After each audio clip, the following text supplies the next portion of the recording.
Good morning, and thank you very much for joining us. I am Yori Folani. I hope you had a great weekend and are ready to take on the new week.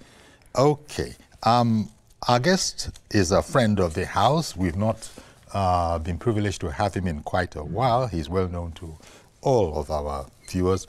I'm talking about Dr. Tunji Abayomi, constitutional lawyer and commentator on the polity. Thank you very much, Dr. Abayomi. It's been quite a while. Honorable Yori, thank you. Yes, sir. Great to have you. There's so much. I just thought that, we could look at the state of the nation, now that you're here, because you are interested and you have commented in the past on momentous, events in our life. Right now, when you look at the challenges we're facing on the security front via non-state actors, Boko Haram has come back. That's on the one hand, and quite a number. Give me, if you will, a sort of an overview on how well you think we're doing. President Tinubu, they say they're working right round the clock, and why are we still having these challenges? Well, I think the main problem, in my view, is that the structure of government needs, I would say, concentrated, deep and reflective attention by political leadership. Mm-hmm. Because if we really deeply look at this nation, what we have now, the structure of government, which is guided by the present constitution that we have, I don't think it's going to lead us to the vision of our forefathers. I think the expectation, I'm just thinking about it, that preoccupied the independence leaders was the hope that this nation would be one of the leading nations in the world. And truly, in the 1960s after independence, and even up to the time that General Gowon became the head of state, Nigeria was a nation of greatness in terms of perception. But the intrusion, and I would say guideless establishment of the structure of government without the best minds has led to a lot of problems. If you take America, this philosopher, I think Dr. Cohen, a French philosopher, spoke about the people who constructed the American Constitution. Mm-hmm. America was a confederacy. And the people came together through the various states, I think about 13 states. And they were convinced that the Article of Confederacy was providing them an imperfect society. There was disorder, confusion, chaos, there was lack of unity. They now came together and then decided that we have to do something differently. We have to face the reality of our situation. They are strong enough, courageous enough. Dr. Cohen said, 55 of the greatest minds in the world. And if we listen to the Federalist Papers, the discussion, the debate, the confrontation of the issues, and attempt to resolve those issues, you will know that these are great minds who are preoccupied of building the greatest nation. Now, the problem now is that we had initially, at that early stage of our independence, of our nation, we had these great minds, this preoccupation, this vision, this inspiration. But unfortunately, they appear to have gone. Because I will conclude by saying that, look, I had a principle I think I have spoken about this. The name is Guy Gagillo. He was the son of an Italian general, and the mother is also from one of the prestigious houses in Britain. He went to Cambridge, one of the leading universities. And in 1960, he came to this nation before independence. And he spoke to his parents when I think there was an opening for mathematics teacher in Igbobi. Okay. And he spoke to his parents. They were told in Cambridge, are you interested in going to Nigeria? You know? Are you interested in going to Nigeria? In Cambridge, as at that time, they said, yes. This is a prominent child in Cambridge, went to some of the best schools, and he came to this nation. But now, because Nigeria at that time attracted the greatest minds and great people, when he, now many years, he died about a few years ago, when I asked him his vision, what does he think of Nigeria? You know what he said? He said, the future that the world saw in 1960 appears to have disappeared suddenly in the nation. So, of course, yes. The question is, what happened?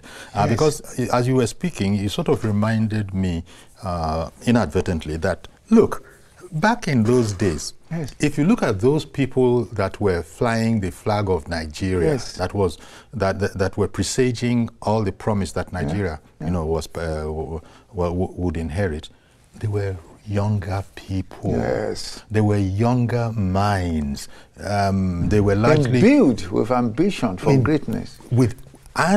Yes. The spirits, you remember the old national anthem, though tribe and tongue may differ, in brotherhood we stand. We live. Nigeria. I don't know what happened to that to concept. hand to our children. Yes. Yeah? A banner without stain. Banner without stain.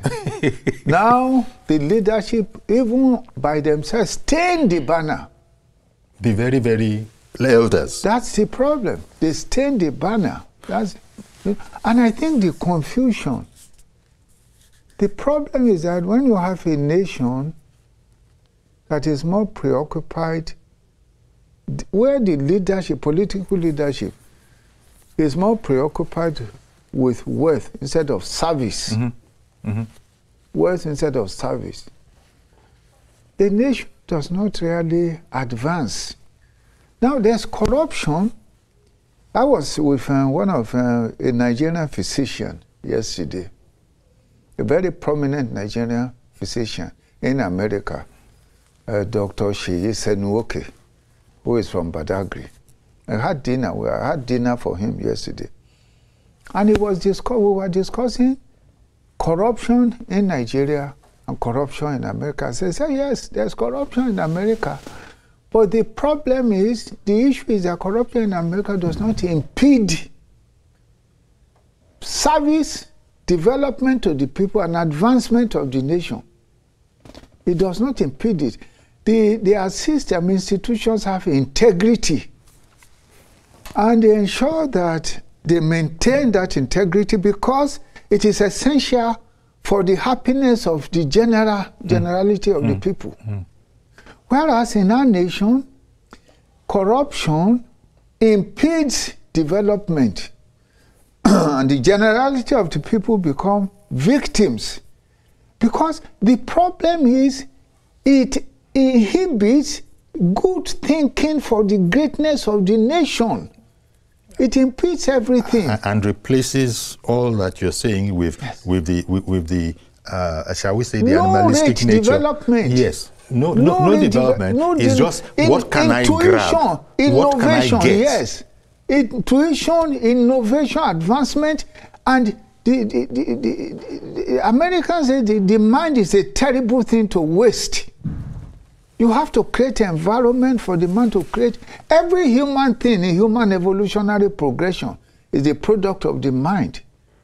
But it is a mind that is agitated for greatness. Yes. The problem is we don't have among the political leaders in this nation, minds that are agitated for greatness of this nation. And that's such a pity, because you see, without that, yes, we can't really get to where we need to go. We can't. Look at what is happening in Burkina Faso. It's a classical example. I was going to go there. That yes. look at what's happening in Africa. Yes. Although, unfortunately, the people, the nationals of those countries, yes, I mean, that you're talking about in Africa, they're relatively young. Yes. But then they are viewed as having misbehaved politically. Yes. And so you see that. Meanwhile, they said, well, if this is misbehavior, sorry, yes, this is where I'm going to stay. Yes. And they are continuing. Yes. So there's a challenge. Can it be that the America that you first of all referred to, they didn't have the distraction of where I am from? They all were able to rally around, just like we are hoping that we can rally around in Nigeria. We hail thee, our own dear motherland. America is a country of immigrants, but nobody is saying that we are the Scots, so we're going to corner all we can for the Scots. We are this, we are that. That's a big difference between. But here, they say there are too many nations in this country, that Nigeria is not really a nation. Is that what they say? You know, I've said this, that the nation itself is unique. Our nation is unique. Because if you study the other nations, you will see that we are a little different in the sense that we are actually nationalities, different nationalities, different nations, divinely placed in specific geographical areas differently. If we look at the Yorubas, specifically put in Southwest, Igbos, divinely put in Southeast. Then you have the Tips in the center.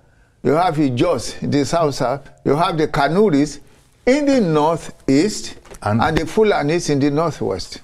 And these they know as their ancestral lands. And their ancestors divinely placed there. So the nation is unique.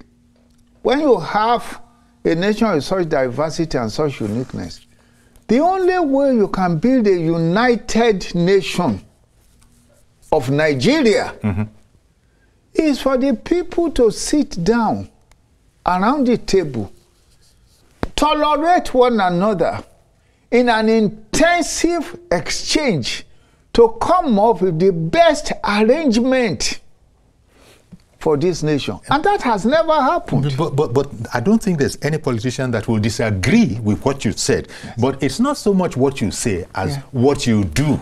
Yes. You know. People know that the correct thing, the politically correct thing to say is spot on. This is what we need. But are we actually ready to sit down as all these different nationalities? That is precisely the problem. Great leadership of a nation that transforms a nation are people that are courageous, determined, and selfless. Courage, determination, and selflessness. Their preoccupation is not even with their time or their tide. It's with the future, to establish for the coming generation something today that will stand the test of time. Look at the case of America. They said they want to build a great nation that will be the best nation for the future, not for their time. The problem we have is that we need, no great minds. But that's what our current leaders are now saying. If we missed the bus, so to speak, metaphorically, the first time around, when all the Nnamdi Azikiwes, the Ahmadu Bellos, the Awolowos, and all of these people, when they were, let's say, for whatever reason, we missed the bus that time. But then we've not been able to catch another one since that time right up until now, when non-state actors seem to be determining how we go. The current leadership is trying, but it needs to do a lot more. It needs to be agitated in a struggle to lift this nation up, because the transformation that is going on in Africa and the concerns, particularly among young people, it's going to lead to a lot of impatience. It's going to lead to a lot of impatience, and it is important that the leadership sees into the future and appreciate the likely impatience of the population. It's important. Look, a vision, the leadership must be visionary. It doesn't wait until the problem arises. It sees well ahead. And the situation in Burkina Faso is a lesson for all Africa. All of Africa. Because you are talking of a situation, you have a dictator that is getting attention all over the world. Even in democratic countries, demonstration in America, demonstration in France, in support of a dictator. They forget that he's a tyrant of some sort. Why? Because he's talking about, you know, the needs of the people. Yeah, and that's not what tyrants usually do. Yes. This is the challenge here. Yes. Because remember that even we ourselves, you know, the African Union at the time, said that no. These are old things. We'll never want to come back here. The guy said, sorry, this is where me and my people are. The second country said so. The third country said so. Here we are. Even the lady you were talking about, that's the lady from Namibia. Yes, from Namibia. Yeah. Everybody's talking like that. It's like, is there something... do we have anything like that is trying to remind us of where we're coming from? Yes. Where we're coming from, and we mustn't lose, you know. It is as if they are now going back to the time of Lumumba, the time of, you know... Yes, when they were dreaming of the development. Yes, when the dream of Africa preoccupied the people. And the greatest of Africa was the vision of the leaders. You see the way they're talking now, the young Jews, they are talking of Africa. They are challenging the world. They are lifting Africa to a level of recognition. We in Nigeria, we were more fortunate, at least I think so, in the sense that, take for instance some of those Francophone West African countries, the incomprehensible thing that they have, where they must save all their money in their central banks. They were issuing currencies from over there. Yes. We didn't have to go through all of that. They were made citizens of basically. It was a mess, really, to be honest. Completely different. It was crazy. The political machinery was too slow for a bunch of guys that came along and said, look, this is your democracy. I think we're tired. Yes. We need to grab hold of this. Now, whereas it is not to be recommended, lest anybody thinks that we're speaking for them. This kind of behavior is not to be recommended. But we have a quandary, don't we? Now, these people, they're speaking about their country, they're speaking about their continent, and they're saying whoever doesn't like it, so sorry about that, but this is where we stay. The problem is that dictatorship can never help Africa, because at the end of it all, a dictator is a ruffian. That's the truth, because he wants everything to be done according to his will. That's the dictator. It's not going to help Africa. It will only give what I would call fake hope. Yes. Temporarily. What is going to help Africa is democracy and good government. Democracy that is preoccupied with meeting the needs of the people. Even though, as President Tinubu said, it might be a difficult route. It is the only route. Democracy is always a difficult route. Yes. That's the truth. But that's the only route. But it is only the only secure and stable route. Because how do you have a situation where they have had 18 coups against the gentleman in Burkina Faso, and that will continue? I don't even know how much of these social media news reports that we can believe. I don't even know. Are these for real, or are they being made up? Well, that's the news, that there have been 18 different coups against him. And naturally, if you usurp power through arms, Somebody else will try to do it. This is the problem of dictatorship. But in the initial stage, it will look very fantastic, very okay. But the very thing he's talking about, the needs of the people, the democratic system can also be preoccupied with it and work on it. Let me bring in our first caller. Yes. Good morning, Mr. George. Thank you for holding on a bit. Uncle Yori, Uncle Yori, I don't know whether to call you Honorable Yori. Please, no. Just Yori. Yori is fine. So good morning to Dr. Abayomi. Yeah, good morning. Uncle Yori, I've been listening to the elder statesman, and it's concerned for what is going on in our country. I think what is happening in Nigeria is spiritual. Spiritual? It's beyond the physical. The people that the elder statesman referred to, we are now thinking or talking about them as history.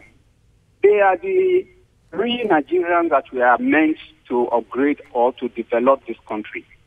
But along the line, we attracted some bad ones who are in a hurry to come and infiltrate our country from the beyond.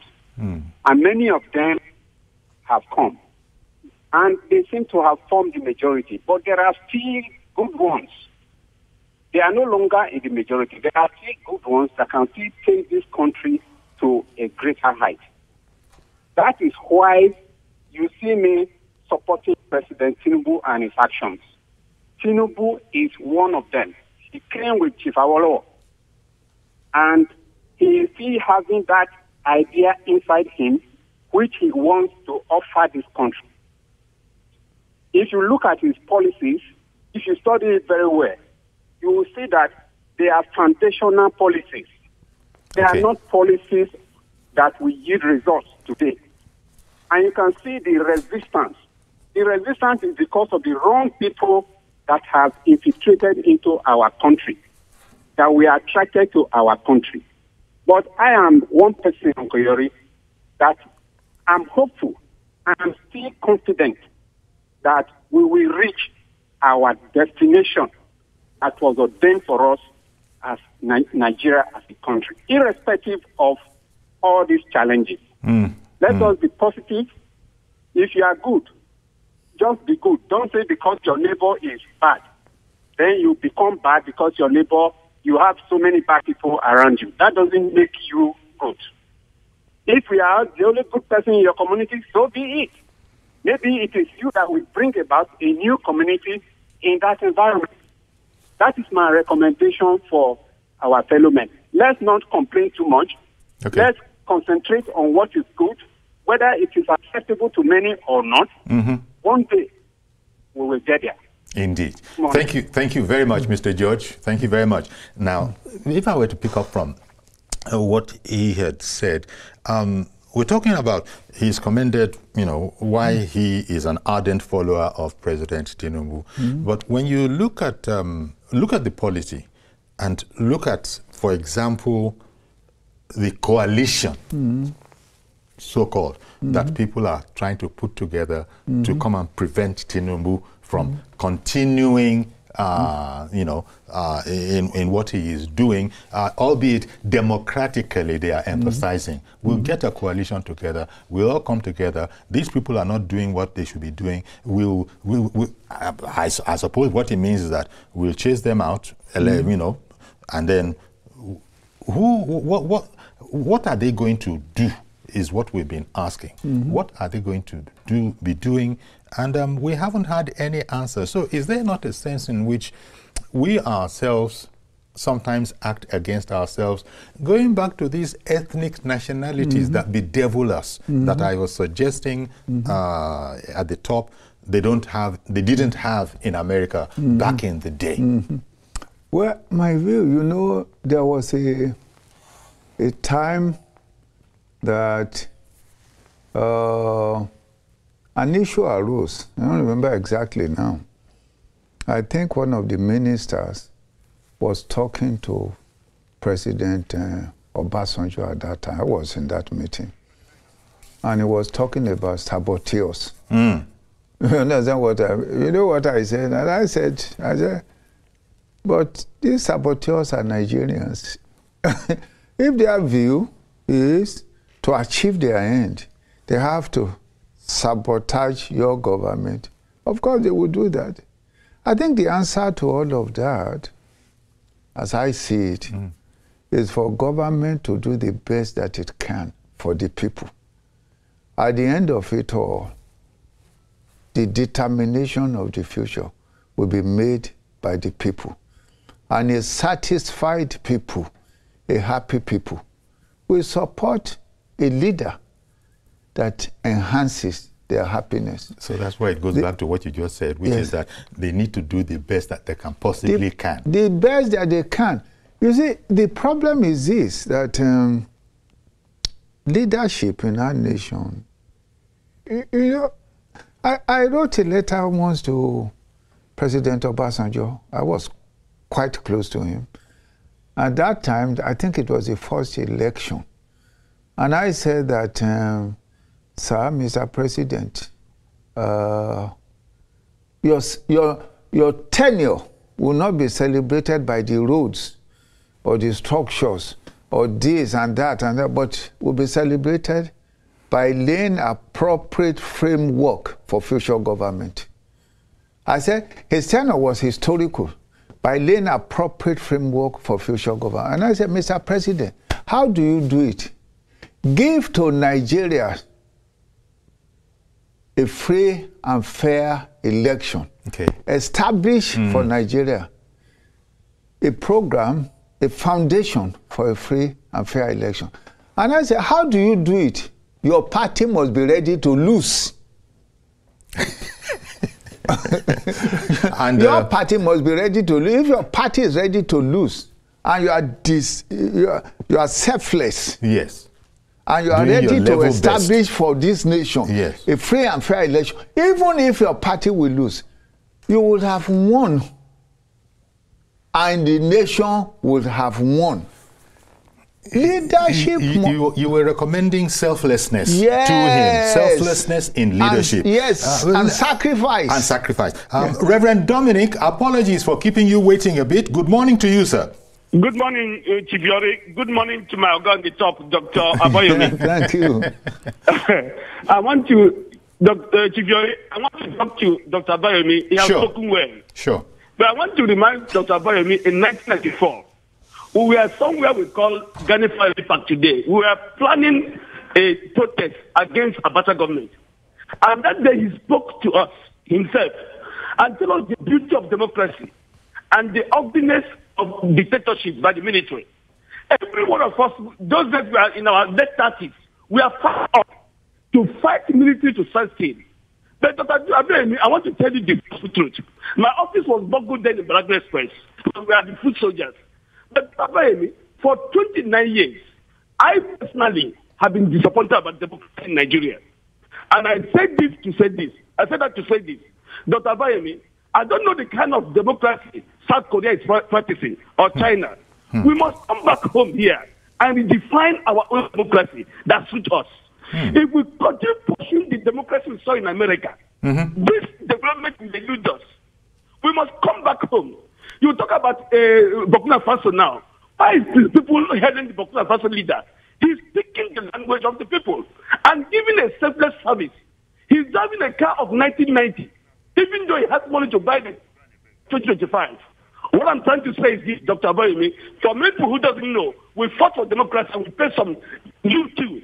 I know you very well. The deniers, the pain, the embarrassment of the military against you. But what you are seeing today, Doctor, to be frank, most of us are disappointed about democracy. We must come back home and redefine it. And tell why I still support the present government today because he's one of us. He's a champion of democracy. If he fails, I don't know the face he used to blame himself or someone else because he fought for this. He went to exile because of this. I still have hope in Aswaju. But, Doctor, the way things are happening in Nigeria, most of us are disappointed. Okay. Good morning. Thank you very much, Reverend. Well, one of the main things that Reverend Dominic was speaking about is that those democracy and the principle, is it principle or theory that democracy is local? Because he was saying that, look, we have to come back here. We were starting off from America, the birthplace of democracy, as he said, but that I think it was Reverend Dominic's view that, be that as it is, we need to come back here and then what we agree is democracy. Work with that and only that. He even said that you people are citing Burkina Faso and all of that. He seems to be speaking in the voice of his people, because his people seem to be supporting him. Never mind that, as far as his other peers, his other brother leaders are concerned, he has misbehaved. What do you think about that particular line of thought? I think the democracy has to be local. Yes. And that it's, maybe he was suggesting that you can't be comparing our democracy as the democracy in America or in England. We do things differently. Can we still be ourselves but still be democratic? Well, I mean, the principle of democracy applies to any institution. But they said government of the people, by the people, and for the people. But they said it will come and be local, because he cited Lee Kuan Yew. Yes. It was democracy now. Yes, it was democracy, but democracy is... Democracy with a bite. Yeah, but the point is that democracy needs committed leaders. All democracy, development, advancement. You know, so when we're talking of democracy, the essential democracy is propelled by essential leaders. Essential democracy is, in the time of difficulty, look, Second World War, I think is Winston Churchill. Winston Churchill in America. In UK. At a difficult time in America, Abraham Lincoln, and so on and so forth. You know, the problem is Lee Kuan Yew in Singapore. You understand what? The problem is that, yes, we talk of democracy, but leadership matters. Leadership always matters, regardless of the type of system that you get. The problem is that... And leading by example. Yes. You need leaders that are disturbed, greatly disturbed. Okay. That are unhappy. Whose spirit has been disturbed by the condition of the people. Have we had... Do you think we've had that? Well, you know, the problem is that leaders are too comfortable. This is the problem of this nation. Leaders of Nigeria are too comfortable to understand the problem. Let me give you a simple example. Because there's someone on the phone. So okay. Should I? Let me just take, maybe hold the example. Let me just take Ibrahim in Minna. Good morning, Ibrahim.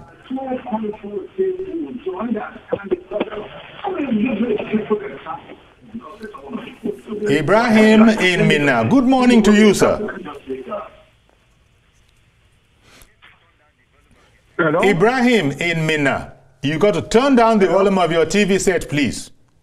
I've run this down. Okay, so please go ahead, sir. Good morning. Good morning. Yori. Okay, good morning.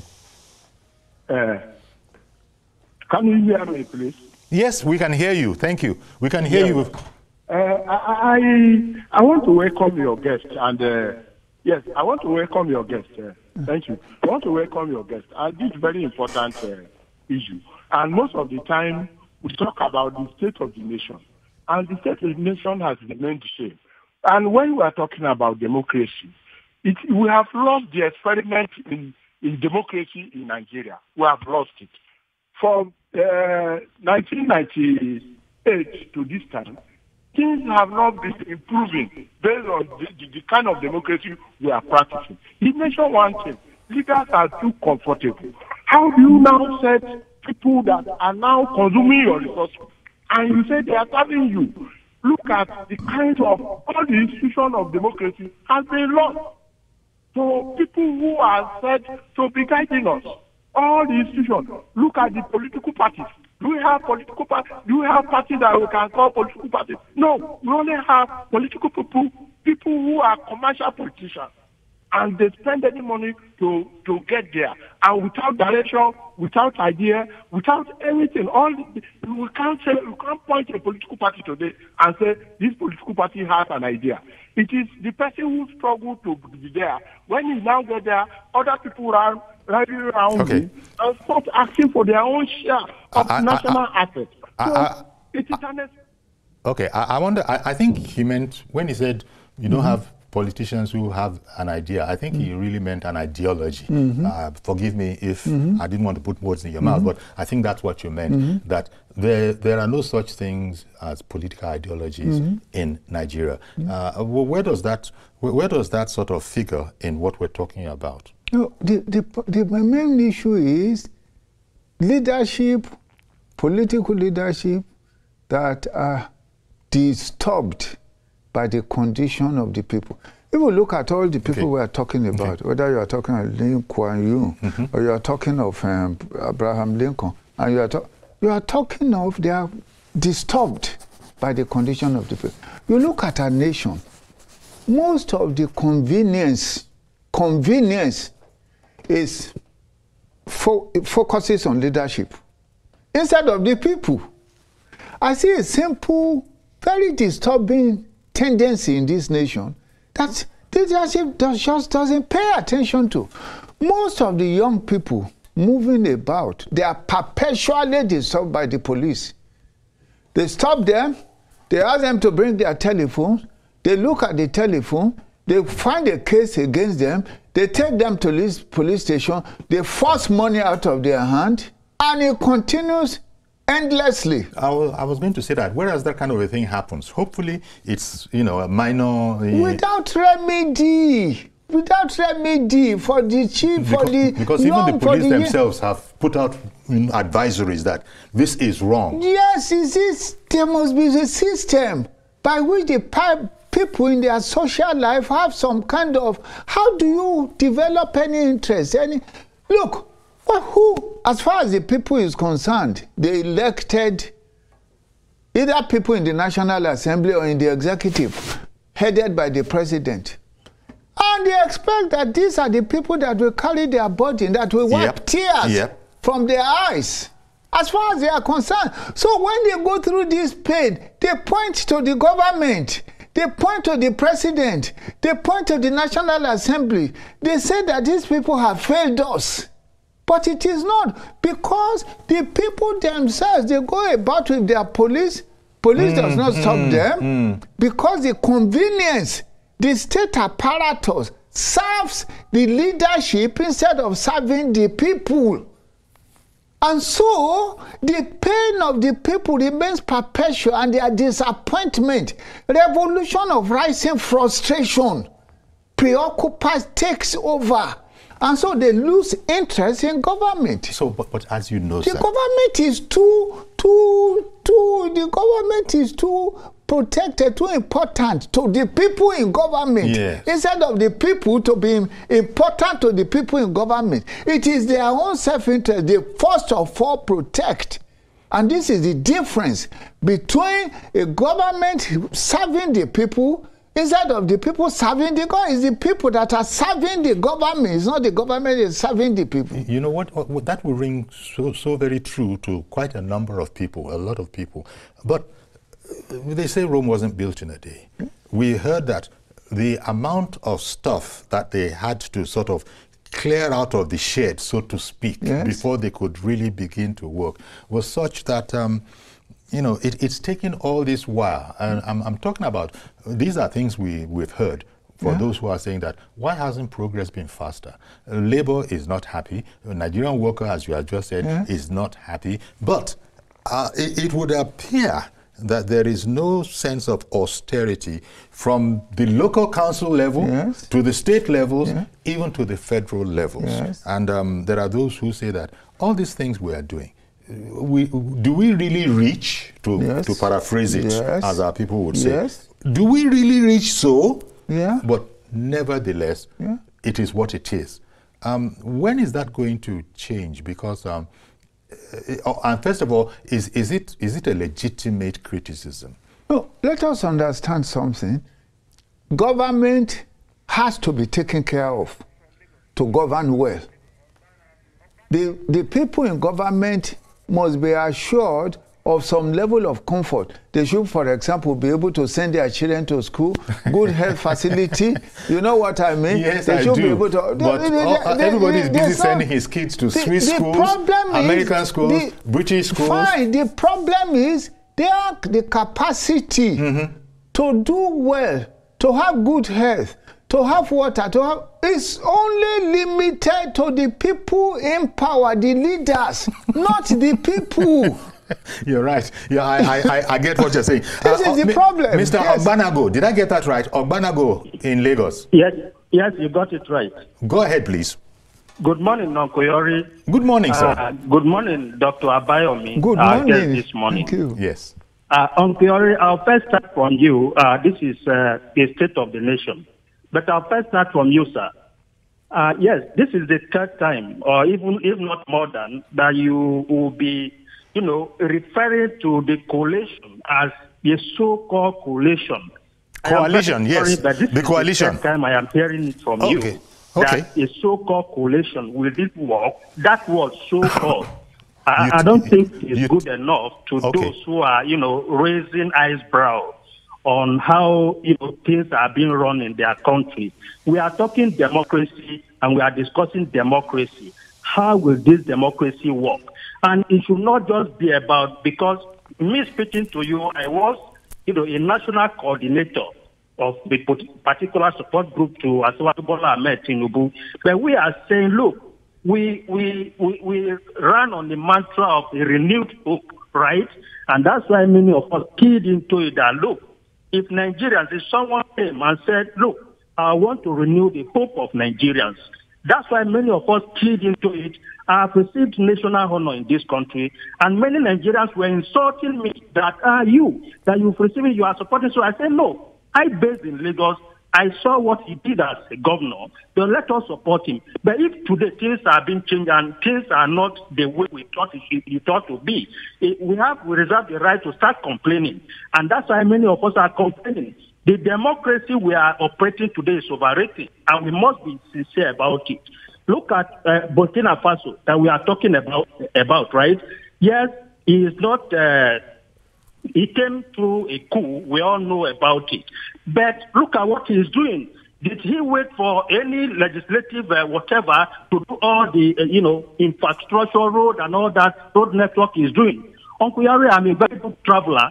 Move from here to Abuja, then Abuja to Kaduna, then to my Kogi state, Kogi to what is it called, Edo State and all that. Look at the dilapidated condition of our roads.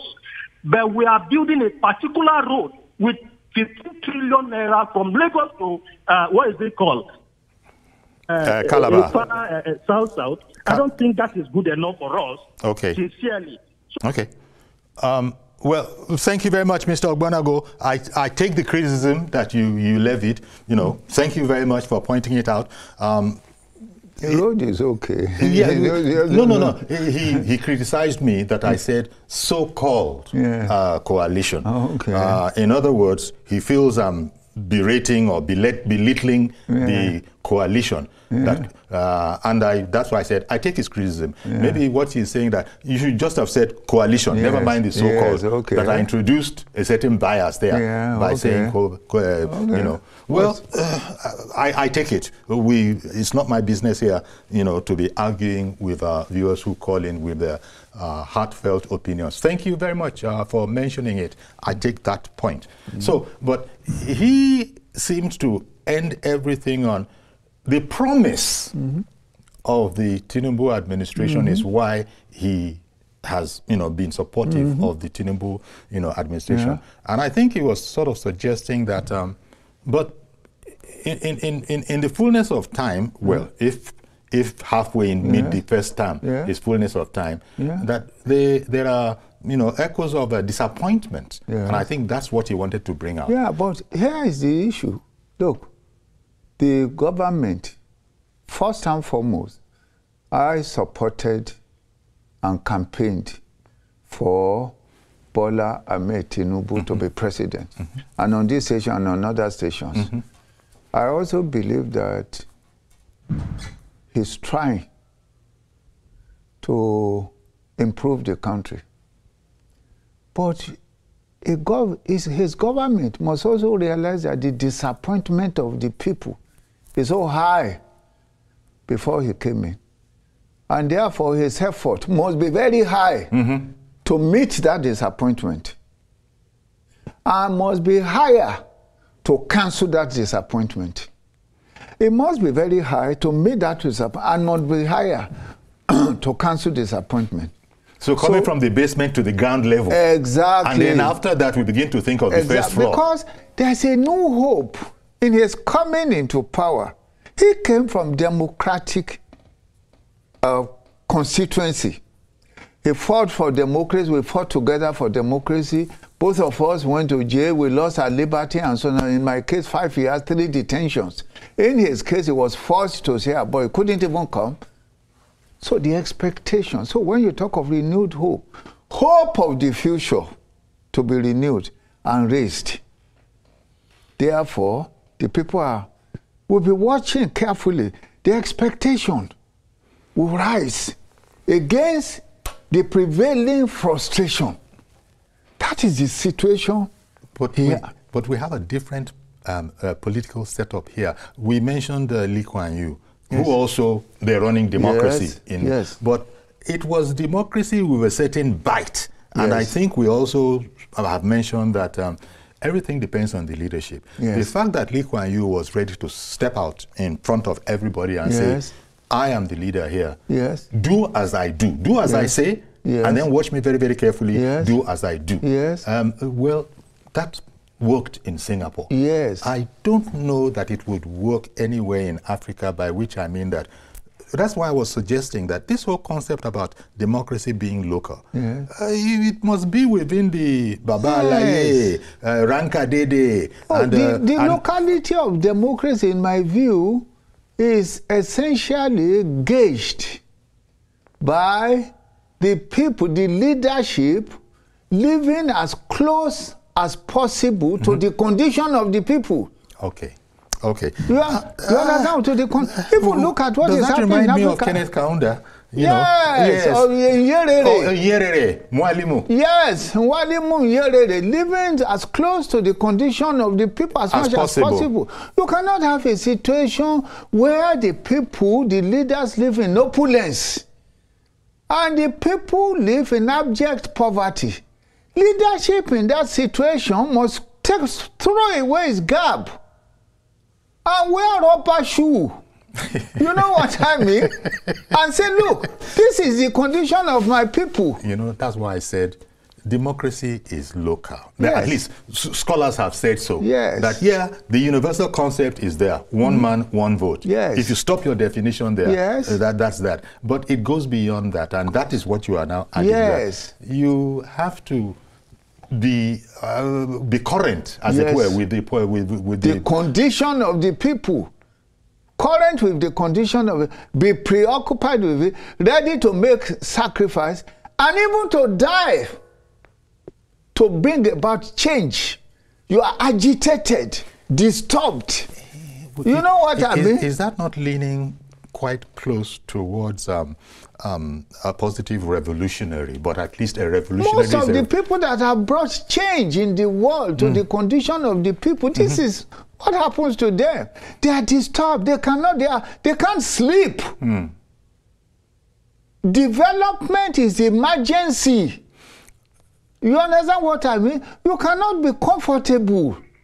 The problem of our leaders is they are too comfortable. Look at the National Assembly, look at the executive, look at the ministers, and so on and so forth. How can you have? And the people have nothing. Yes.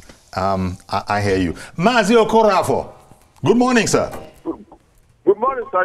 Good morning, our guest.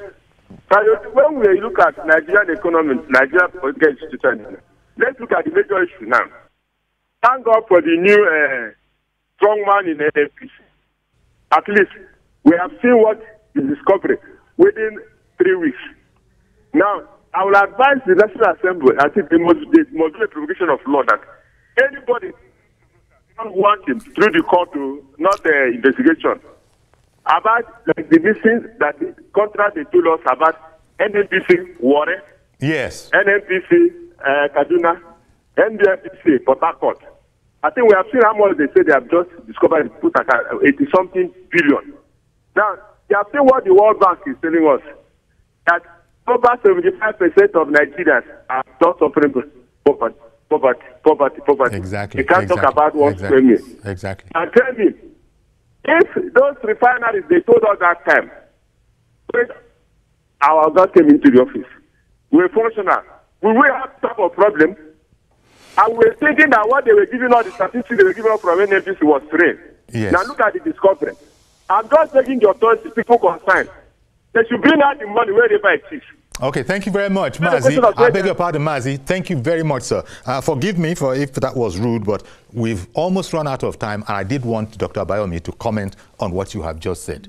You know, we just spoke about NNPC and the effect of... well, you know, the stories we were told that, oh, Kaduna refinery, Warri refinery, and it turned out to be lies. Yes, we've heard it, that it turned out to be lies. This, work this, and so on and so forth. It turned out to be lies. So, again, you have to put the right people in position, because one single man cannot govern a nation. Maybe, you know. Maybe, the shake-up within the NNPC, that's part of it. Well, that was, you know, essential. Yes. But you need more shake-ups.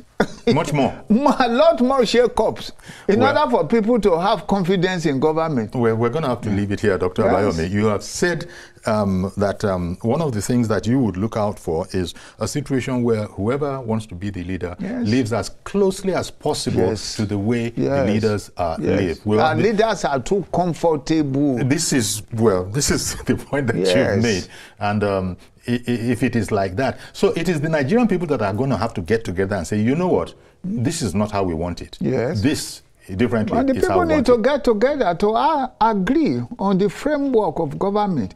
What we have now is not going to lift this nation up. Okay. And the people are desperately in need of being lifted up. Yes. Thank you very much. So thank you very much, Dr. Tunji Abayomi, constitutional lawyer and a commentator on the polity. You can depend on Dr. Abayomi. Good morning. Thank you very much for coming. Honorable Yori. Again. Okay, so that's our program today. Well, this honorable is honorable, mind you. Do please join us tomorrow for a fresh edition. I am Yori Folari. Bye-bye for now.